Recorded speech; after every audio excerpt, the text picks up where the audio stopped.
Hello friends, आज हमारा जो टॉपिक है क्लास 12वीं साइंस सब्जेक्ट बायोलॉजी का, वो है क्लोनित जीनों के विश्लेषण की विधियां। उनमें पहली जो विधि आती है वो है विद्युत कण संचलन या जेल इलेक्ट्रोफोरेसिस विधि। जेल इलेक्ट्रोफोरेसिस विधि क्या होती है, इससे पहले हम चर्चा करेंगे कि सबसे पहले हम क्या करते हैं। किसी भी प्लांट हो चाहे एनिमल हो, उसकी कोशिका प्राप्त करेंगे और उस कोशिका का पाचन करेंगे। पाचन करने के बाद में हम प्राप्त करेंगे डीएनए। क्या प्राप्त करेंगे? डीएनए प्राप्त करेंगे। उस डीएनए को रेस्टिकेशन एंडोन्यूक्लियस एंजाइम के द्वारा काटा जाएगा। रेस्टिकेशन एंडोन्यूक्लियस एंजाइम के द्वारा क्या काटा जाएगा? उस डीएनए खंड को काटा जाएगा और काटने के बाद में उन खंडों को हम जेल इलेक्ट्रोफोरेसिस में स्थानांतरित कर देंगे। किस में स्थानांतरित कर देंगे? जेल इलेक्ट्रोफोरेसिस में हम क्या कर देंगे? स्थानांतरित कर देंगे। जेल इलेक्ट्रोफोरेसिस का नाम क्यों है? क्योंकि जो जेल है, एगारेज जेल, जो एक समुद्री घास होती है, उस समुद्री घास से एक जेल प्राप्त किया जाता है जिसका नाम होता है एगारेज जेल। क्या नाम होता है उसका? एगारेज जेल नाम होता है। क्या नाम होता है? एगारेज जेल नाम होता है। ठीक है, तो एगारेज जेल के ऊपर है वो डीएनए खंडों को हम क्या करते हैं? स्थानांतरित करते हैं। तो ये मेथड होती क्या है? देखो, जेल इलेक्ट्रोफोरेसिस मेथड क्या होता है? जेल इलेक्ट्रोफोरेसिस विधि क्या है? इस विधि में डीएनए खंडों को एगारेज जेल में स्थानांतरित किया जाता है तथा इस एगारेज जेल युक्त पात्र के सिरों पर बैटरी के कैथोड व एनोड जोड़ देते हैं। यानी कहने का मतलब है, जो एगारेज युक्त हमने पात्र लिया है, यानी इस पर एगारेज का लेप किया हुआ है, पूरे पात्र के ऊपर क्या किया हुआ है? एगारेज का लेप है वो किया हुआ है। बैटरी के सिरों पर, इसके बैटरी के सिरों पर हमने कैथोड और क्या जोड़े हैं? एनोड है वो जोड़े हैं। कैथोड और क्या जोड़े हैं? एनोड है वो लगा देते हैं। विद्युत धारा प्रवाहित करने पर ऋणावेशित डीएनए खंड एनोड की तरफ गति करने लगते हैं। यानी जो डीएनए खंड है वो ऋणावेशित है, इसलिए वो डीएनए खंड है वो एनोड की तरफ क्या करने लगेंगे? गति करने लगेंगे तथा अपने आकार के क्रम में व्यवस्थित हो जाएगा।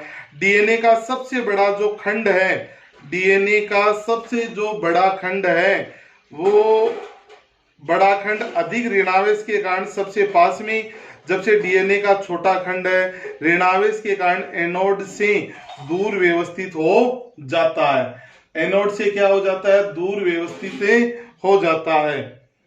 इन डीएनए खंडों को देखने के लिए इथिडियम ब्रोमाइड से अभिरंजित किया जाता है। इन अभिरंजित डीएनए खंडों को यूवी रेज के संपर्क में लाया जाता है तो ये चमकीली नारंगी रंग की दिखाई देती है।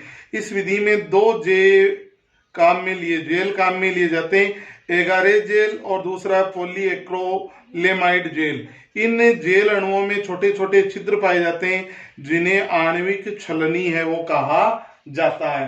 यानी विद्युत कण संचलन में क्या किया जाता है? सिंपल सा, सबसे पहले हम क्या करते हैं, इसमें जो डीएनए खंड हैं उनको विशेष प्रकार के जेल में कूप या कुएं होते हैं, इनके अंदर हम स्थानांतरित कर देते हैं। स्थानांतरित करने के बाद में क्या करते हैं कि इस जो जेल है, जेल पात्र है, इसके दोनों सिरों पर कैथोड और एनोड जोड़ दिया। जब विद्युत धारा हमने प्रवाहित की, विद्युत धारा है वो प्रवाहित की, तो क्या हुआ? जो डीएनए खंड होते हैं वो ऋणावेशित होते हैं।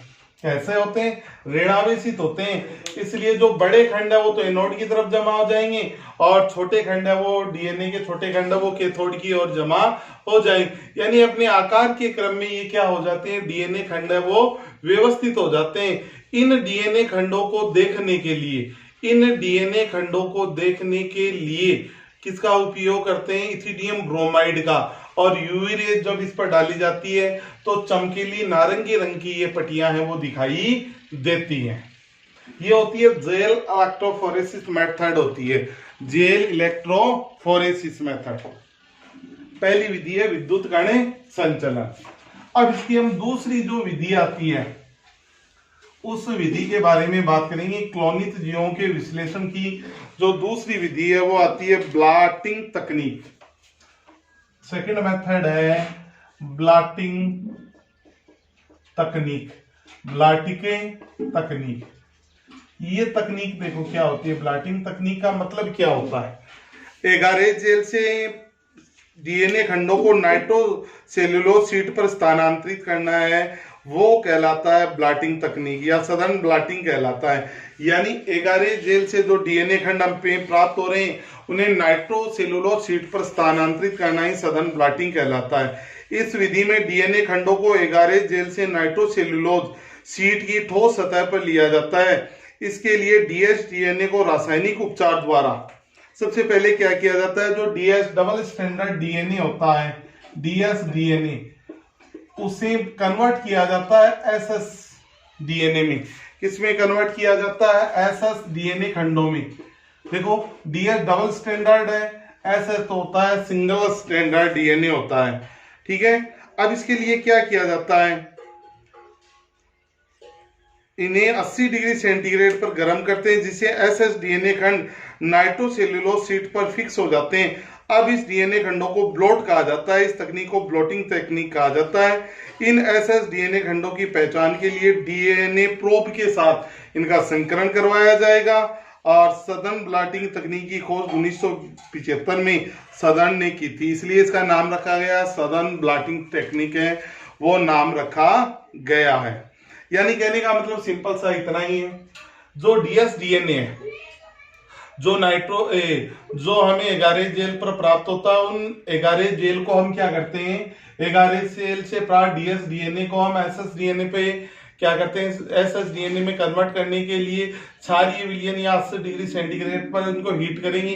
हीट करने पर ये कन्वर्ट हो जाएगा एसएस डीएनए की ये प्रोब बन जाएंगी।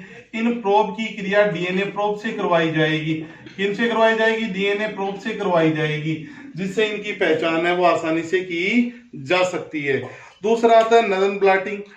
आरएनए का एगारेज जेल से एमिनो बेंजाइल ऑक्सीमिथाइल पर स्थानांतरण की तकनीक को नदन ब्लॉटिंग टेक्निक कहते हैं। इसकी खोज 1979 में आल्विन ने की। वेस्टर्न ब्लॉटिंग होती है प्रोटीन का नाइट्रोसेल्युलोज शीट पर स्थानांतरण है, वेस्टर्न ब्लॉटिंग कहलाता है।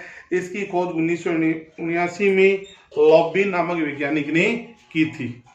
अब इसके बाद में तीसरी जो विधि आती है वो आती है पीसीआर, पॉलीमरेज चेन रिएक्शन। सबसे जो इंपॉर्टेंट विधि है वो यही है, तीसरी विधि है PCR technique. PCR, polymerase chain reaction. क्या नाम पूरा पीसीआर का नाम होता है? पॉलीमरेज चेन रिएक्शन नाम होता है। पीसीआर तकनीक की खोज है वो सबसे पहले की थी 1989 में केरी मुल्लिस ने की थी। 1989 में केरी मुल्लिस ने की थी। ये टेक्निक होती क्या है? इस टेक्निक के द्वारा बहुत ही कम समय में इसकी जो डीएनए होता है इसकी करोड़ों प्रतियों का निर्माण है वो किया जाता है। पीसीआर टेक्निक एक फोटोकॉपी जो यंत्र होता है उसकी तरह होता है, जैसे एक फोटोकॉपी यंत्र से करोड़ों प्रतियां हैं वो निकाली जा सकती हैं। तो इसी प्रकार पीसीआर जो टेक्निक होता है उसके द्वारा भी क्या है, डीएनए की अनेक कॉपियों का निर्माण है वो इस विधि के द्वारा है वो किया जा सकता है। तो पीसीआर जो टेक्निक होती है इस विधि के द्वारा अनेक जो डीएनए खंड है उनका निर्माण है वो किया जा सकता है। अनेक डीएनए खंडों का निर्माण है वो इस विधि के द्वारा है वो आसानी से किया जा सकता है। ये जो इस पीसीआर टेक्निक के अंदर जो एंजाइम है वो काम में लिया जाता है वो प्राप्त होता है थर्मस एक्वाटिकस जीवाणु से प्राप्त होता है। थर्मस एक्वाटिकस जो जीवाणु होता है गर्म जल के जो स्रोत होते हैं उनमें पाया जाता है। 90 डिग्री सेंटीग्रेड तक सक्रिय रहता है और 72 डिग्री सेंटीग्रेड पर सबसे अधिक ये सक्रिय रहता है। थर्मस एक्वाटिकस जीवाणु है, ये पीसीआर टेक्निक के अंदर है वो काम में आता है। पीसीआर जो टेक्निक होती है इस विधि में डीएनए की एक निश्चित मात्रा चाहिए 1 मिलीग्राम। यदि इससे कम मात्रा है तो पीसीआर टेक्निक के द्वारा उसको बढ़ाया जाएगा। डीएनए जो कंपोनेंट है उसकी मात्रा को क्या किया जाएगा, बढ़ाया जाएगा। पीसीआर तकनीक थर्मल साइक्लन नामक यंत्र में संपन्न की जाती है। इसमें एक चक्रीय गर्म में डीएनए की प्रतियां बनती है। इसमें 225 सेकेंड में एक चक्र पूरा होता है तथा 20 से 30 चक्रों में डीएनए की लाखों प्रतियों का निर्माण है वो किया जा सकता है। पीसीआर की उपयोगिता क्या है? जीन अभियांत्रिकी व जीन थेरेपी में। दूसरा है डीएनए फिंगरप्रिंटिंग में, नमूने लेने में। तीसरी आनुवांशिक रोगों जैसे हीमोफीलिया, सिकल सेल एनीमिया की पहचान करने में। और चौथा आता आणविक मानचित्र है वो बनाने में इस विधि का उपयोग है वो किया जाता है। अब इसके बाद में इसकी चौथी जो मेथड आती है वो आती है DNA finger printing. DNA finger printing, DNA finger printing method. DNA जो फिंगर प्रिंटिंग क्या होती है? डीएनए फिंगर प्रिंटिंग का मतलब होता है किन्हीं दो व्यक्तियों की जो पहचान है वो डीएनए के आधार पर करना ही कहलाता है डीएनए फिंगर प्रिंटिंग। यानी ट्विंस को या जुड़वा को छोड़कर किन्हीं भी दो व्यक्तियों के जो डीएनए है वो इक्विवेलेंट नहीं होते, एक समान नहीं होते, उनमें भिन्नता है वो पाई जाती है। इसे हम बोलते हैं डीएनए फिंगर प्रिंटिंग बोलते हैं। डीएनए फिंगर प्रिंटिंग का जो मुख्य आधार है वो वीएनटीआर होता है, variable number of tandem repeatable होता है। यानी किन्हीं भी दो व्यक्तियों का जो डीएनए वो एक समान नहीं होगा, वो variable number of tandem repeatable पाया जाएगा। यानी नाइट्रोजन क्षारकों की जो पुनरावृत्ति है वो अलग अलग है वो पाई जाएगी, जिसे हम बोलते हैं variable number of tandem repeatable. एक आता है RFLP, restriction fragment length polymorphism. Restriction fragment length polymorphism, ये क्या होता है? दो भिन्न भिन्न जातियों के जीनोमिक डीएनए को एक ही रेस्टिगेशन एंडोन्यूक्लियस एंजाइम से काटा जाएगा तो भिन्न भिन्न लंबाई के डीएनए खंड प्राप्त होते हैं। दोनों जाति के डीएनए खंडों की लंबाई में पाई जाने वाली इस भिन्नता को ही प्रतिबंध खंड लंबाई बहुरूपता या हम बोलते हैं RFLP कहा जाता है। RLP का उपयोग विभिन्न जातियों के आपसी संकर याद करने में, डीएनए फिंगरप्रिंटिंग में RFL विधि काम में आती है। तीसरा आता है मात्रात्मक लक्षणों की जीनी संरचना व कार्य याद करने में। चौथा आता है इस विधि द्वारा मक्का, चावल, गेहूं आदि के RLP मानचित्र है वो तैयार किए जाते हैं। यानी इस विधि का ये उपयोग मुख्य रूप से उपयोग है वो किया जाता है।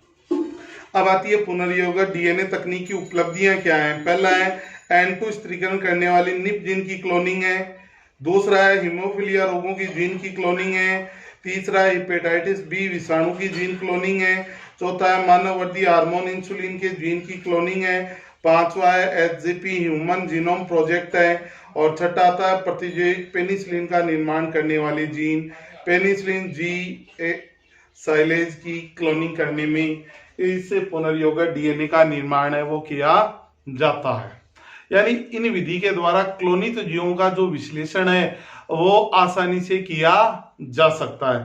जैसे विद्युत कण संचलन विधि आती है, विद्युत कण संचलन है। उसके बाद में जो दूसरी विधि आती है सदन ब्लॉटिंग आती है।